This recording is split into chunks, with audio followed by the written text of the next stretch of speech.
नमस्कार साथियों, आप सभी का स्वागत है। आज इस क्लास में हम चर्चा करेंगे यूजीसी नेट समाजशास्त्र की इकाई 6 पर और इसमें बहुत सारे टॉपिक हैं। अगर हम इन सभी प्रकार के टॉपिक्स की बात करें तो हम इनको 3 कैटेगरी में डिवाइड कर सकते हैं। औद्योगिक समाजशास्त्र, आर्थिक समाजशास्त्र और विकास का समाजशास्त्र। Development of sociology, industrial sociology और इकोनॉमिकल सोशियोलॉजी, ये 3 ऐसे पार्ट हैं जिन पर ये पूरी की पूरी इकाई टिकी हुई है, क्योंकि अर्थव्यवस्था एवं समाज यानी दोनों के बारे में चर्चा है।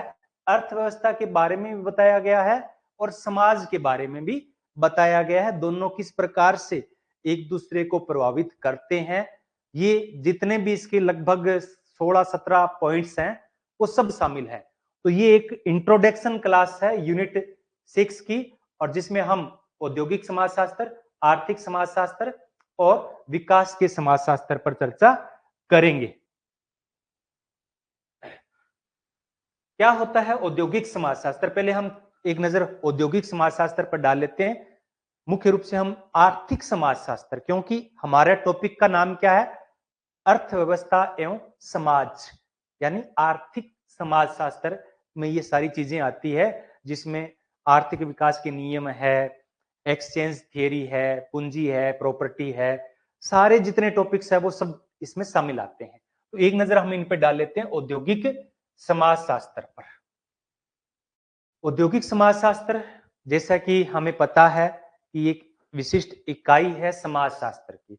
समाजशास्त्र की बहुत सारी शाखाएं हैं, जिसमें राजनीतिक समाजशास्त्र है, ग्रामीण समाजशास्त्र है, नगरीय समाजशास्त्र है। इसी प्रकार से क्या है? औद्योगिक समाजशास्त्र है। तो औद्योगिक समाजशास्त्र समाजशास्त्र की एक विशिष्ट शाखा है, जिसमें औद्योगिक उत्पादन के ढंग और औद्योगिक जीवन शैली से संबंधित सिद्धांतों का अध्ययन किया जाता है। औद्योगिक जीवन शैली यानी उद्योगों के अंदर जीवन कैसा है, उद्योगों के अंदर लाइफस्टाइल कैसा है, उद्योग के अंदर लोग काम भी करते हैं, कई 24 घंटे वहां रहते हैं, उनकी अलग से कॉलोनियां बनी होती है, वहां पे एक मजदूर से लेकर एक उनका मालिक और उसके बीच में हजारों लाखों की संख्या में कर्मचारी कार्य कर रहे होते हैं। आजकल एक गिग अर्थव्यवस्था का कंसेप्ट और चल पड़ा है। गिग नाम सुना होगा। तो यानी सर्विस सेक्टर के अंदर, जैसे कि आजकल जोमेटो है, अमेजोन है, फ्लिपकार्ट, इनमें लाखों कर्मचारी काम करते हैं। तो इनके लिए एक अलग से पार्ट बना दिया गया है, गिग अर्थव्यवस्था। तो उद्योगों के अंदर किस प्रकार से जीवन यापन होता है, किस प्रकार से वहां पे सामूहिक सौदेबाजी की जाती है, किस प्रकार से एक दूसरे को प्रभावित करने की कोशिश की जाती है, किस प्रकार से मजदूर संगठनों का निर्माण होता है, किस प्रकार से मैनेजमेंटिंग काम करता है, फोर्डवाद है, उत्तर फोर्डवाद है, किस प्रकार से हार्थोन प्रभाव इफेक्ट डालता है, किस प्रकार से और अधिक उत्पादन को वैज्ञानिक तरीके से बनाया जाए, इन सब का अध्ययन है वो औद्योगिक समाजशास्त्र के अंतर्गत किया जाता है। औद्योगिक समाजशास्त्र पर सर्वप्रथम अगर हम बात करें तो जॉर्ज अल्टन मेयो ने 1933 के अंदर एक पुस्तक लिखी थी। उस पुस्तक का नाम है the human problem of industrial civilisation. The human problem of the industrial civilisation, Mayo की पुस्तक है ये। इसके बाद में इन्होंने एक पुस्तक और लिखी 1945 में, the social problem of an industrial society, औद्योगिक समाज की सामाजिक समस्याएं, 1945 में। तो ये दो महत्वपूर्ण पुस्तक हैं और प्रारंभिक पुस्तक है जो औद्योगिक समाजशास्त्र पर लिखी गई है। इसलिए अल्टन मेयो को औद्योगिक समाजशास्त्र के पिता के तौर पे जाना जाता है। फादर ऑफ इंडस्ट्रियल सोशियोलॉजी के तौर पर अल्टन मेयो का नाम है वो आता है। ये क्लासेस है हमारे ऑनलाइन प्लेटफॉर्म, जिसे आप प्ले स्टोर से जाकर डाउनलोड कर सकते हैं। सोशियोलॉजी क्लासेज इन हिंदी जिसका नाम है, जिस पट्टी जिसके नीचे मोबाइल नंबर भी दिया हुआ है, ऐप का नाम भी दिया है, वहां से रेगुलर क्लासें हैं वो हमारी होती है। 1946 में W.E. मूर ने एक पुस्तक लिखी, industrial relations and the social order. Industrial relation, औद्योगिक संबंध और सामाजिक व्यवस्था। इसी प्रकार से 1955 में जॉर्ज फ्रीडमान की पुस्तक है इंडस्ट्रियल सोसाइटी। तो ये कुछ प्रारंभिक पुस्तकें हैं जो औद्योगिक समाजशास्त्र को एक नया स्वरूप प्रदान करते हैं, एक विषय के रूप में स्थापित करने में इनका योगदान सबसे महत्वपूर्ण है, इसलिए मैंने ये महत्वपूर्ण पुस्तकें यहाँ पे लिखी है। और अगर हम भारत में बात करें कि मुख्य रूप से इंडस्ट्रियल सोशियोलॉजी पर किसने काम किया है, तो एक नाम आता है पीजे पटेल का 1979 के अंदर, और इनकी पुस्तक थी इंडस्ट्रियल सोशियोलॉजी इन इंडिया। तो ये एक महत्वपूर्ण पुस्तक है भारत में औद्योगिक समाजशास्त्र पर। इसके बाद में तो बहुत सारी पुस्तकें लिखी जा रही है, अब बहुत सारी पुस्तकें लिखी जा रही है, लेकिन जो स्टार्टिंग होती है वो सबसे महत्वपूर्ण होती है। पुस्तकें ज्यादा इसलिए करवा रहा हूं क्योंकि ज्यादातर आजकल का पैटर्न आ रहा है कि क्वेश्चन से बहुत सारे क्वेश्चन पूछे जाते हैं, बुक से बहुत सारे क्वेश्चन पूछे जाते हैं। तो हम औद्योगिक समाजशास्त्र में किन चीजों का अध्ययन करते हैं? तो औद्योगिक समाजशास्त्र के अंतर्गत हम कारखाने का जो आंतरिक संगठन है, कारखाने के अंदर जो औद्योगिक संस्थाएं हैं जिसमें मजदूर संगठन आ जाते हैं और बहुत सारे संगठन, कर्मचारियों के भी संगठन हो सकते हैं।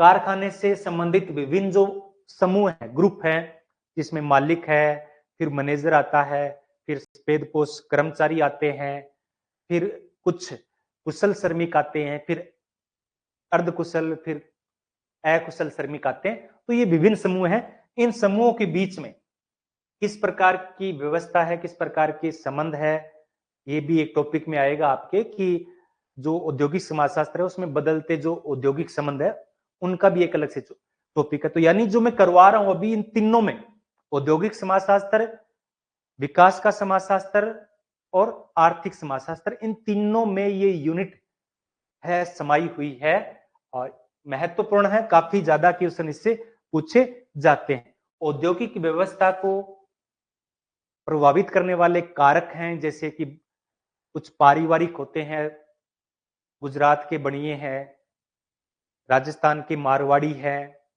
जैन है, ये कुछ ऐसे कम्युनिटी है जो बहुत ज्यादा सक्सेसफुल हो रही है।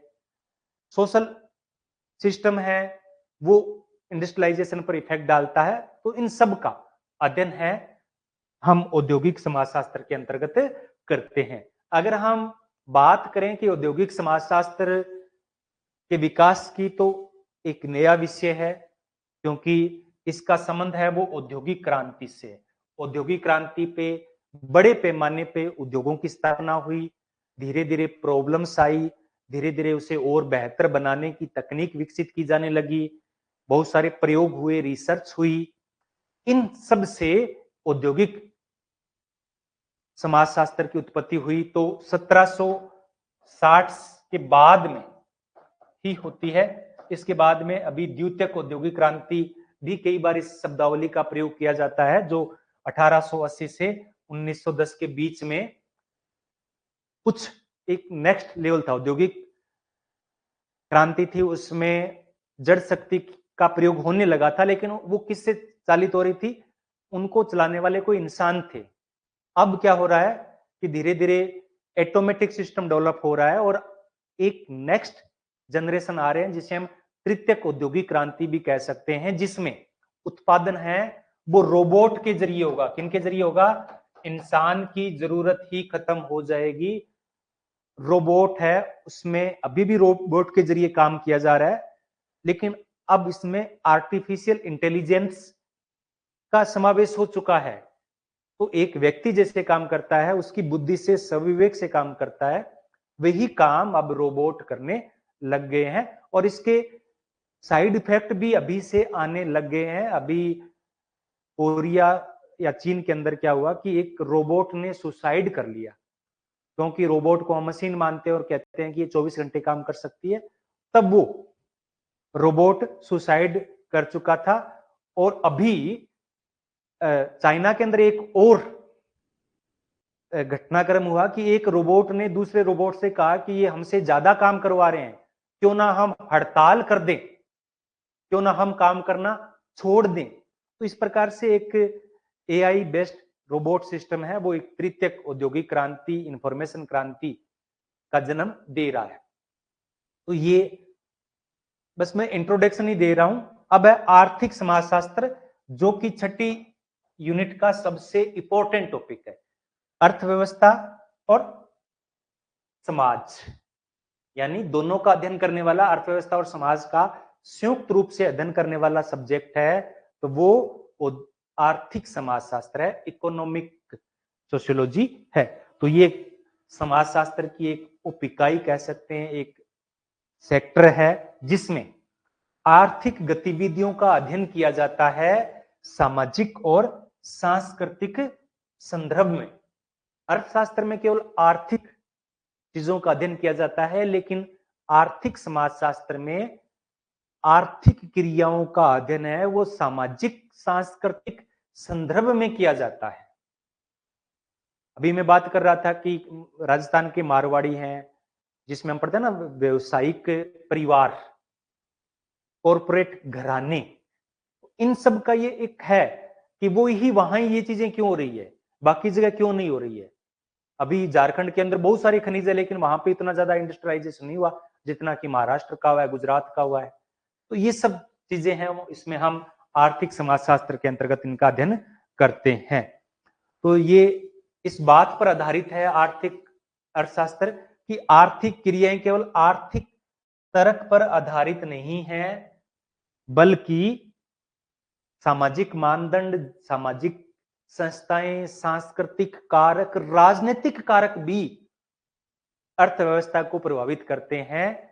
तो इन सब का संयुक्त रूप से जो अध्ययन करता है, ज्वाइंट रूप से जो अध्ययन करता है, वो आर्थिक समाजशास्त्र कहलाता है। जे नील स्मेल्सर और स्वेडबर्ग ने इसकी परिभाषा भी दी है कि आर्थिक समाजशास्त्र आर्थिक घटनाओं को सामाजिक संरचनाओं और सांस्कृतिक संदर्भ में जोड़कर इनका अध्ययन करता है। तो वही बात आ गई कि आर्थिक गतिविधियों को, जिसमें उत्पादन है, उत्पादन का वितरण है, आदान प्रदान है, विनिमय है। पुराने समय में ये अर्थव्यवस्था कैसे चलती थी, याद रखना, अर्थव्यवस्था तो पहले भी थी। औद्योगिक समाजशास्त्र अब की देन है, लेकिन आर्थिक क्रियाएं तो शुरू के अंदर भी थी, जब वस्तु विनिमय होता था, सामाजिक विनिमय होता था। जब हम मेलोवंस्की को पढ़ते हैं, पोर्टलेज के बारे में पढ़ते हैं, मूक विनिमय के बारे में पढ़ते हैं, तब भी ये आर्थिक क्रियाएं होती थी, लेकिन एक विषय के रूप में शुरुआत है इसकी कहीं बाद में जाकर हुई है। तो आप देखोगे तो यही टॉपिक है जो अपने इस छठी यूनिट के अंदर है। तो आर्थिक समाजशास्त्र क्या है? अर्थशास्त्र और समाजशास्त्र के बीच में एक सेतु का कार्य करता है। अर्थशास्त्र और समाजशास्त्र के बीच में एक सेतु का कार्य करता है। अगर हम इसमें अंतर की बात करें कि अर्थशास्त्र और आर्थिक समाजशास्त्र में अंतर क्या है, तो देखो, अर्थशास्त्र एक तर्कसंगत व्यवहार है, जिसमें केवल कहा जाता है कि आर्थिक क्रियाएं केवल तर्कसंगत होती है। अगर आप किसी को गिफ्ट दे रहे हो तो उसके पीछे कोई ना कोई तर्क होगा। लेकिन प्लेटो ने क्या कहा कि अतार्किक क्रियाओं का अध्ययन ही समाजशास्त्र के अंतर्गत किया जाता है। समाजशास्त्र का अध्ययन में, समाजशास्त्र में अतार्किक क्रियाएं, उनका भी अध्ययन किया जाता है, और आर्थिक क्रियाओं के पीछे भावनात्मक या गैर तर्क संगत क्रियाएं भी हो सकती है। तो इसके अंदर तर्क संगत व्यवहार का, आर्थिक जोखिम है, प्रबंध है, इन सब का अध्ययन किया जाता है। और आर्थिक समाजशास्त्र में इनके साथ साथ सामाजिक मानदंडों का, सामाजिक संस्थाओं का, सामाजिक परंपराओं का, इन सब का भी अध्ययन किया जाता है, जो आर्थिक व्यवहार को आकार देते हैं। आर्थिक समाजशास्त्र को डेवलप करने में किन किन समाजशास्त्रियों का योगदान है, तो देखो, अलग अलग प्रकार से इसको देखने का प्रयास है वो अलग अलग विचारकों के द्वारा किया गया है। सबसे पहले हम बात करें तो इमाइल दुर्खिम की पुस्तक है 1893 के अंदर, 1893 के अंदर, the division of labour in society. ये एक ऐसी पुस्तक है जो समाज में श्रम विभाजन का अध्ययन करता है। तो श्रम विभाजन एक अर्थशास्त्र का विषय भी है और एक समाजशास्त्र का विषय भी है। तो इन्होंने the division of labour in society में बताया कि किस प्रकार से आर्थिक क्रियाएं सामाजिक संस्थाओं से प्रभावित होती है। तो इन्होंने दो प्रकार के समाज की बात कही थी, एक सरल समाज और एक जटिल समाज। एक सरल समाज यानी प्राचीन समाज और एक आधुनिक समाज या जटिल समाज। और इसमें इन्होंने दो प्रकार की एकजुटता की बात की थी, वो हम पहले ही क्लासों में देख चुके हैं कि ये प्राचीन समाज में इनमें यांत्रिक एकजुटता थी और अब जो जटिल समाज है उनमें सामयिक, जैविक या ऑर्गेनिक एकता है। मार्क्स ने सबसे पहले आर्थिक गतिविधियों को बहुत ज्यादा महत्व दिया। इन्होंने कहा कि समाज है वो आर्थिक क्रियाओं पर ही आधारित है। इन्होंने दो प्रकार की स्ट्रक्चर बताई थी, एक अधोसंरचना और एक अधिसंरचना। एक अधोसंरचना और एक अधिसंरचना। एक इंफ्रास्ट्रक्चर और एक सुपरस्ट्रक्चर। तो आर्थिक गतिविधियों को इन्होंने क्या माना? आर्थिक गतिविधियों को अधोसंरचना माना, इंफ्रास्ट्रक्चर माना जिस पे डिपेंड है, जिस पर सुपरस्ट्रक्चर यानी सामाजिक व्यवस्था कायम है। तो इन्होंने आर्थिक क्रियाओं को अत्यधिक महत्व दिया और इसी के आधार पर अपना सिद्धांत है वो दिया। इन्होंने कहा कि समाज मूल रूप से अर्थव्यवस्था के इर्द गिर्द संगठित है। समाज है वो क्या है? मूल रूप से अर्थव्यवस्था के चारों तरफ है। इसी के संदर्भ में समाज का निर्माण होता है और आर्थिक समानताएं हैं वो सामाजिक समानताओं को उत्पन्न करती है। आर्थिक असमानताएं सामाजिक असमानताओं को जन्म देती है। ये बात इन्होंने मुख्य रूप से इनकी जो पुस्तक थी दास कैपिटल उसमें इन्होंने चर्चा की थी। इसके बाद में मैक्स वेबर ने आर्थिक क्रियाओं और सामाजिक सांस्कृतिक क्रियाओं के बीच में संबंध देखने की कोशिश की थी। The Protestant ethics and the spirit of capitalism 1905 के अंदर। इसमें इन्होंने कहा था कि दुनिया के अंदर पूंजीवाद, औद्योगिक उत्पादन, इन सब के पीछे धार्मिक जो मानदंड है वो बहुत ज्यादा महत्वपूर्ण है। सामाजिक मूल्य, सांस्कृतिक मूल्य, धार्मिक मूल्य बहुत ज्यादा महत्वपूर्ण है। पूंजीवाद के उद्यम में इन्होंने देखा कि सांस्कृतिक और धार्मिक घटक हैं। तो इसलिए इन्होंने कहा कि अर्थव्यवस्था को केवल आर्थिक तर्क तक सीमित नहीं किया जा सकता, इसको सांस्कृतिक संदर्भ में देखना पड़ेगा। इन्होंने दुनिया भर के 6 बड़े जो धर्म थे उनका अध्ययन किया, जिसमें ईसाई है, यहूदी है, इस्लाम है, हिंदू है, बौद्ध है और चाइना का कन्फ्यूशियस धर्म है। इन 6 धर्मों का अध्ययन किया और पाया कि ईसाई धर्म के अंदर कुछ ऐसी बातें हैं, सांस्कृतिक मूल्य हैं, धार्मिक मान्यताएं हैं, जैसे कि कर्म ही पूजा है, ब्याज पे पैसा देना कोई बुरी बात नहीं है, जितना कर्म करोगे उतना फल मिलेगा, स्वर्ग है वो यही है, इसके अलावा स्वर्ग कहीं नहीं है। तो इस प्रकार की मान्यताएं थी जो पूंजीवाद के लिए उत्तरदायी थी और उस वजह से दुनिया के आज जितने विकसित देश हैं लगभग मोस्टली वो ईसाई धर्म से संबंधित है, ऐसा मैक्स वेबर ने कहा था। इसके विपरीत इस्लाम में कहते हैं कि ब्याज का पैसा लेना हराम है। हिंदू धर्म में कहा जाता है कि ये संतोष ही सबसे बड़ा धन है। बौद्ध धर्म में कहा जाता है कि सब कुछ आध्यात्मिकता का वहां पे ज्यादा समावेश है। इन संदर्भ में इन्होंने बात है वो कही थी। फिर जॉर्ज सिमेल की पुस्तक है द फिलोसफी ऑफ मनी, जिसमें वो बात करते हैं सामाजिक संबंधों की। तो इनके अनुसार पैसा सामाजिक संबंधों को निर्धारित करता है। तो धन एक सार्वजनिक संस्थान है। तो धन आधारित अर्थव्यवस्था के कारण सामाजिक संरचना में बदलाव आता है। इसी प्रकार से विल्फ्रेड प्रेटो ने कहा कि आर्थिक परिदृश्यों का विश्लेषण आर्थिक दृष्टिकोण से अधूरा है। यानी अगर केवल आर्थिक घटनाओं को आर्थिक दृष्टिकोण से देखेंगे तो ये क्या है, अधूरा दृष्टिकोण है। हमें सामाजिक रूप से आर्थिक घटनाओं को समझने का प्रयास करना चाहिए। इन्होंने परेटो दक्षता वितरण के संबंध में परेटो दक्षता का कंसेप्ट दिया था, परेटो एफिशिएंसी का दिया था, जिसमें इन्होंने कहा था कि संसाधनों का वितरण इस प्रकार से किया जाए कि किसी एक व्यक्ति का फायदा तो हो लेकिन उसकी कीमत पर दूसरे का नुकसान नहीं होना चाहिए, दूसरे की स्थिति है वो खराब नहीं होनी चाहिए। यानी बगैर किसी व्यक्ति की स्थिति को खराब किए अगर समाज की गुणवत्ता में सुधार होता है तो इसे परेटो एफिशिएंसी या परेटो ऑप्टिमम इन्होंने कहा कि किस प्रकार से सामाजिक व्यवस्था के संदर्भ में आर्थिक व्यवस्था को देखना चाहिए।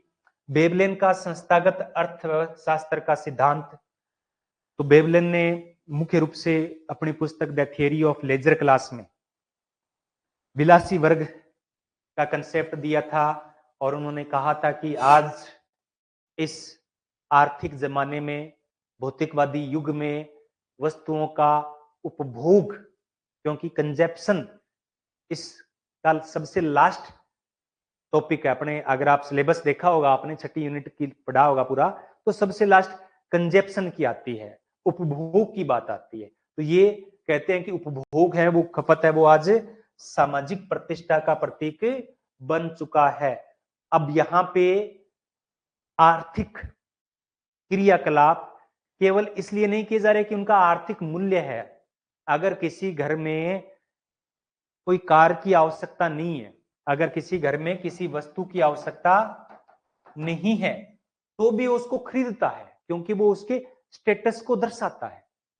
अगर उससे पंखा है, एक पंखा है वो अगर 1,500, 2,000, 2,500 रुपए का आ जाता है, काम चल जाता है, लेकिन वो 50 लाख रुपए, 1 लाख रुपए का पंखा, 50,000 का 1 लाख का पंखा लाता है, यानी वो क्यों दिखा रहा है, वो प्रतिष्ठा को दिखा रहा है। तो यानी यहां पे आर्थिक क्रियाएं हैं वो केवल तर्क के आधार पर नहीं हो रही है, वो सामाजिक प्रतिष्ठा को दर्शाने के लिए भी हो रही है। तो इन्होंने कहा कि केवल आर्थिक दृष्टिकोण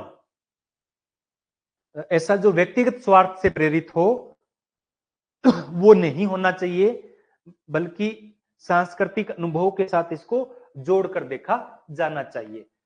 टालकट पार्सन्स है, इन्होंने आर्थिक जीवन का विश्लेषण किया और ये संरचनावादी थे। तो ये किसी भी एक इकाई को स्वीकार नहीं करते हैं, ये समस्त इकाइयों के समावेश पे जोर देते हैं, इसलिए ये व्यक्तिगतवादी दृष्टिकोण तो अपना ही नहीं सकते। प्रकार्यवादी है वो व्यक्तिवादी दृष्टिकोण तो अपना ही नहीं सकता। तो कहते हैं कि अर्थव्यवस्था ठीक है, एक इकाई है, लेकिन सारी चीजें सामाजिक, आर्थिक, राजनीतिक इकाइयां हैं, वो सब मिलकर एक दूसरे पर प्रभाव डालती है और इनको सामूहिक रूप से ही समझना चाहिए। तो ये एक दूसरे से, जो सांस्कृतिक व्यवस्था है, राजनीतिक व्यवस्था, ये एक दूसरे से क्या है, अंतर संबंधित है। तो ये कुछ बातें हैं जो कि हमें आर्थिक समाजशास्त्र के बारे में बताती है। तो हमें प्रत्येक थिंकर के आर्थिक विचार से अवगत होना चाहिए कि स्पेंसर का आर्थिक विकास, आर्थिक दृष्टिकोण क्या था, मैक्स वेबर का क्या था, मार्क्स का क्या था, सबका। इसके अलावा बहुत सारे ऐसे हैं और आजकल का युग तो आर्थिक युग हो गया है और मेन चीज है वो आज अर्थव्यवस्था हो गई है। अब एक तीसरा टॉपिक और है हमारा विकास का समाजशास्त्र। अगर हम इस छठी यूनिट में देखेंगे तो सोशियोलॉजी ऑफ डेवलपमेंट के बहुत सारे टॉपिक इसमें शामिल किए जाते हैं। तो पहले तो हम विकास का मतलब आर्थिक विकास से ही समझते थे, लेकिन अब आर्थिक विकास से ज्यादा अन्य चीजें महत्वपूर्ण हो गई है, जिसमें हम पोषणीय विकास की बात करते हैं, हम मानवीय विकास की बात करते हैं। आजकल जब हम मानव विकास की बात करते हैं तो केवल प्रति व्यक्ति आय को नहीं देखते हैं, हम शिक्षा और स्वास्थ्य को भी देखते हैं। यानी आर्थ विकास का जो पैमाना है केवल आर्थिक था, अब उसमें और बहुत सारे पहलुओं का समावेश हो चुका है। तो विकास और समाज के पारस्परिक संबंधों का अध्ययन है वो इसमें किया जाता है, किस प्रकार से डेवलपमेंट को, चाहे वो मानवीय विकास है, चाहे वो पर्यावरणीय विकास है, चाहे वो पोषणीय विकास है, विकास वृद्धि, इन सब में अंतर है, इसकी हम अलग से चर्चा करेंगे।